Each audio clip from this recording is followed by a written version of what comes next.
Friends, आज की इस वीडियो में हम देखेंगे सीटेट पेपर 2 के लिए सामाजिक अध्ययन यानी सोशल स्टडीज़ एसएसटी के कुछ इम्पॉर्टेंट क्वेश्चंस। वीडियो को पूरा देखिएगा, बहुत ही हेल्पफुल वीडियो है।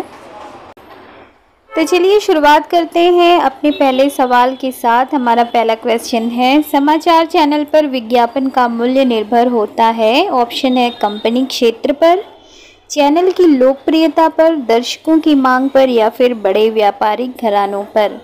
तो ये जो न्यूज़ चैनल्स हैं उन पर जो एड्स दिखाए जाते हैं उनका जो मूल्य निर्भर होता है वो है ऑप्शन बी, चैनल की लोकप्रियता पर। जिस चैनल की जितनी अधिक टीआरपी होती है, जो चैनल जितना लोकप्रिय होता है लोगों के बीच में, उसका विज्ञापन मूल्य उस पर ही पूरी तरह से डिपेंड करता है कि ज़्यादा होना है या कम होना है। ठीक है, तो ऑप्शन बी बिल्कुल राइट है। नेक्स्ट क्वेश्चन है, संचार माध्यम के संदर्भ में निम्नलिखित कथनों में से कौन सा गलत है। हमें वो ऑप्शन बताना है जो गलत है। ठीक है, ऑप्शन है संचार माध्यम की कार्यप्रणाली में नियमित सरकारी हस्तक्षेप रहता है। ऑप्शन बी है विज्ञापनों द्वारा धन कमाया जाता है। ऑप्शन सी है जनसंचार द्वारा उपयोग में लाई जाने वाली तकनीकें बदलती रहती हैं। ऑप्शन डी है जनसंचार का लोगों तक जानकारी पहुंचाना एक महत्वपूर्ण कार्य है। तो ऑप्शन डी से देखते हैं, तो जनसंचार का लोगों तक जानकारी पहुंचाना तो एक महत्वपूर्ण कार्य है ही, तो ये ऑप्शन तो सही है। ऑप्शन सी है जनसंचार द्वारा उपयोग में लाई जाने वाली तकनीकें बदलती रहती हैं, ये भी सही है। तकनीकें हर वक्त बदलती रहती हैं, एक जैसी तकनीक हमेशा नहीं रह सकती, ये भी सही है। ऑप्शन बी है विज्ञापनों द्वारा धन कमाया जाता है, तो ये भी बिल्कुल सही है। जो एड्स आते हैं उसके द्वारा धन कमाया ही जाता है। ऑप्शन ए है संचार माध्यम की कार्यप्रणाली में नियमित सरकारी हस्तक्षेप रहता है, तो ये ऑप्शन रॉन्ग है, ऐसा नहीं होता है। तो इसका राइट आंसर होगा ऑप्शन ए। नेक्स्ट क्वेश्चन है, अभियानों के फलस्वरूप महिलाओं के संरक्षण के लिए नए कानून बने। निम्नलिखित प्रताड़नाओं में से किस एक के कारण महिलाओं को संरक्षित करने के लिए 2006 में एक कानून बना। ऑप्शन है असमान वेतन, ऑप्शन बी है घरेलू हिंसा, ऑप्शन बी है यौन प्रताड़ना, ऑप्शन डी है बच्चों के साथ दुर्व्यवहार। तो अभियानों के फलस्वरूप महिलाओं के लिए तो बच्चों के साथ दुर्व्यवहार तो इसमें वैसे ही कट गया।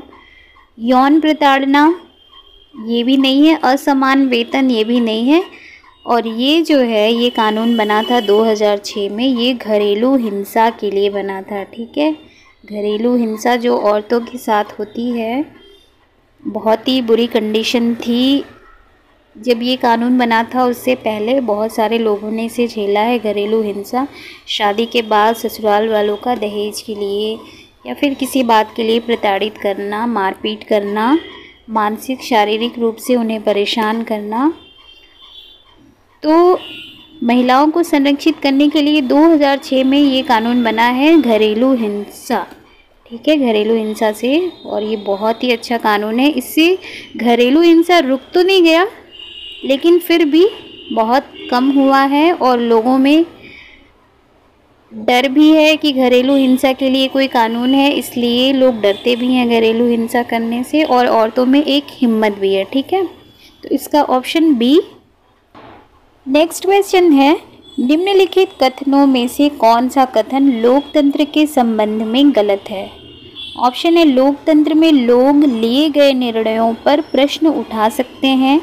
ऑप्शन बी है लोकतंत्र में देश के नागरिकों को अपनी पसंद का नेता चुनने की छूट होती है। ऑप्शन सी है लोकतंत्र में नागरिकों को कुछ स्वतंत्रताएं प्राप्त होती हैं। या फिर ऑप्शन डी लोकतंत्र में एक शासक के पास देश पर शासन करने की संपूर्ण ताकत होती है।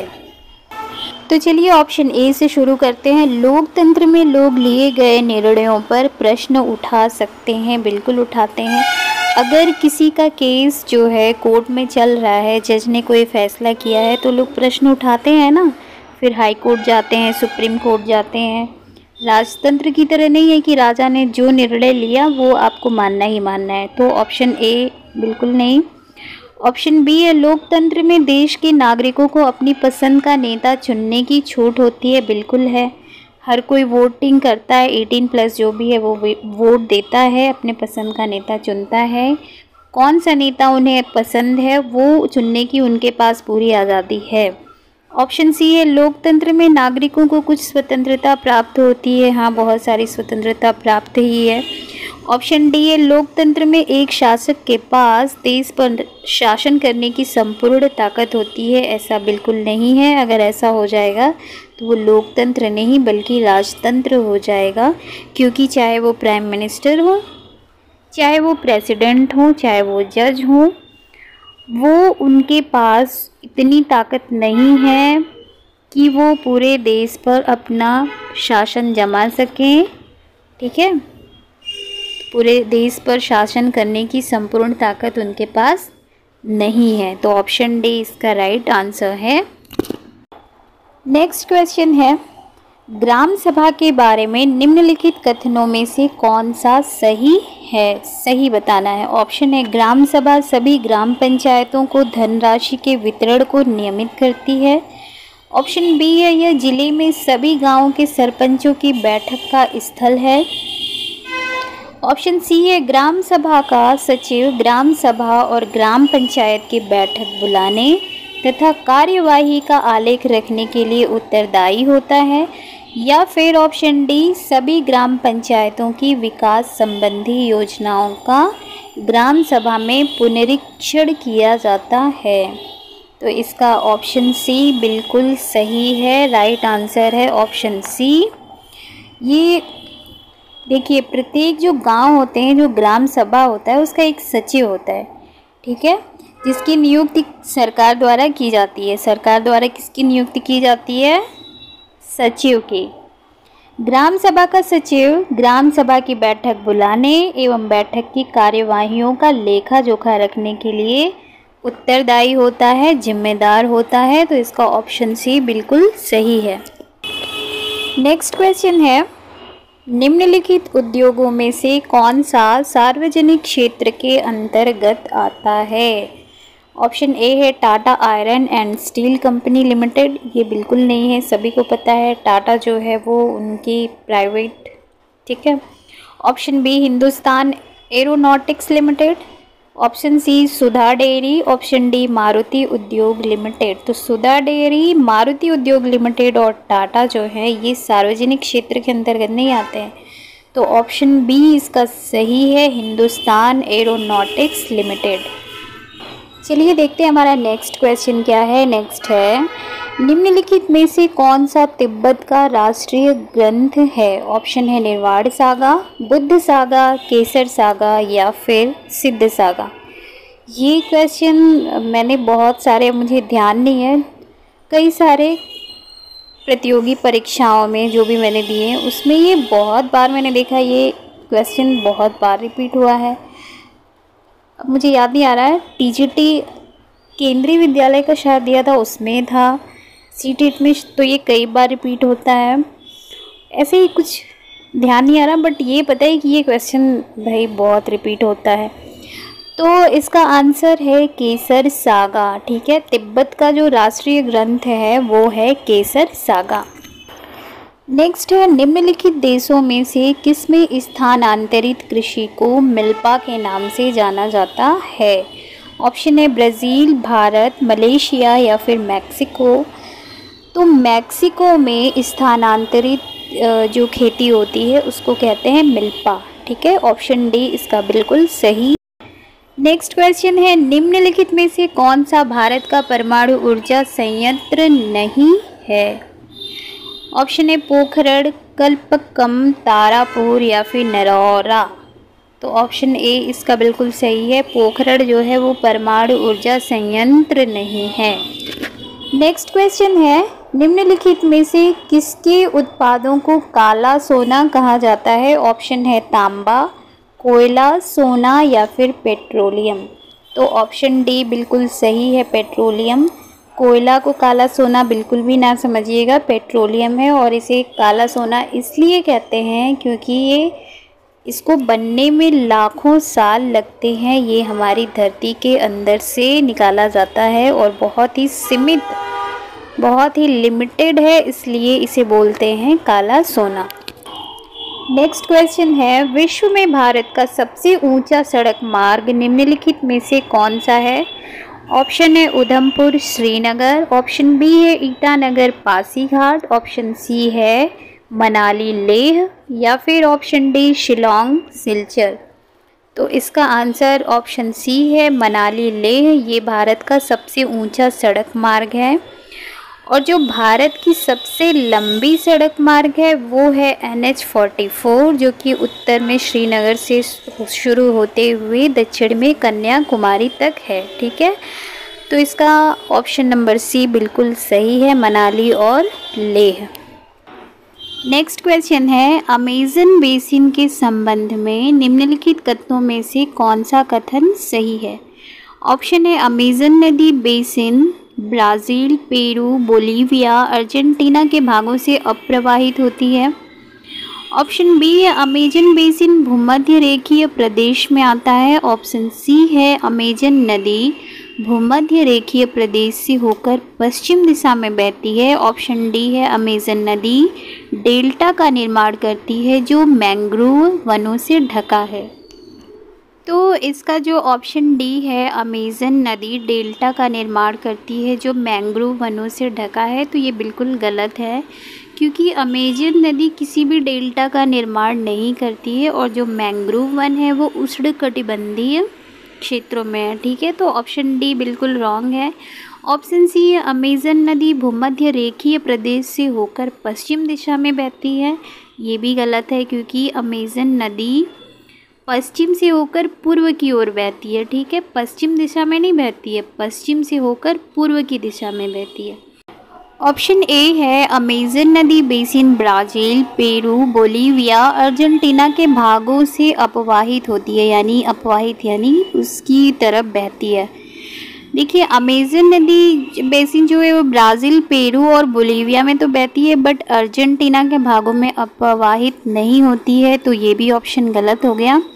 ऑप्शन बी है अमेज़न बेसिन भूमध्य रेखीय प्रदेश में आता है, तो ये बिल्कुल करेक्ट राइट आंसर है। अमेज़न बेसिन जो है वो भूमध्य रेखीय प्रदेश में आता है, तो इसका ऑप्शन बी बिल्कुल सही है। नेक्स्ट क्वेश्चन है, 29 मार्च 1857 को बैरकपुर में अपने अफसरों पर हमला करने के आरोप में निम्नलिखित में से किसको फांसी पर लटका दिया गया था? तो ये ऑप्शन के बिना ही हर किसी को पता होगा कि 1857 की जो क्रांति थी वो मंगल पांडे से शुरू हुई थी। ऑप्शन देखने की बिल्कुल भी ज़रूरत नहीं है, तो ऑप्शन ए बिल्कुल सही है, मंगल पांडे। ठीक है, नेक्स्ट क्वेश्चन है, जातीय समानता को प्रचारित करने के लिए निम्नलिखित में से किसने सत्य शोधक समाज की स्थापना की? ऑप्शन है ज्योतिराव फूले, घासीदास, नारायण गुरु, हरिदास। तो इसका ऑप्शन ए बिल्कुल सही है, ज्योतिराव फूले। ज्योतिराव फूले एक समाज सुधारक थे और जाति पाति के वो बहुत ज़्यादा खिलाफ थे। उन्होंने सत्य शोधक समाज की स्थापना की थी जातीय समानता को प्रचारित करने के लिए। और सावित्रीबाई फूले जो इनकी पत्नी थी, उनकी भी शिक्षा पर इन्होंने विशेष ध्यान दिया। स्त्री शिक्षा की तरफ जिन्होंने बहुत योगदान दिया था सावित्रीबाई फूले ने, तो समाज सुधारक थे और इन्होंने सत्य शोधक समाज की स्थापना की। ऑप्शन है ए ज्योतिराव फूले। ठीक है, नेक्स्ट क्वेश्चन है हमारा, ग्रहों के निम्नलिखित समूहों में से किस समूह के चारों ओर छल्ले हैं? ठीक है, ऑप्शन है ए शनि, शुक्र, नेपच्यून। ऑप्शन बी है शनि, शुक्र, मंगल। ऑप्शन सी है Shani, Brihaspati, Uranus. Option D है शनि, नेपच्यून, मंगल।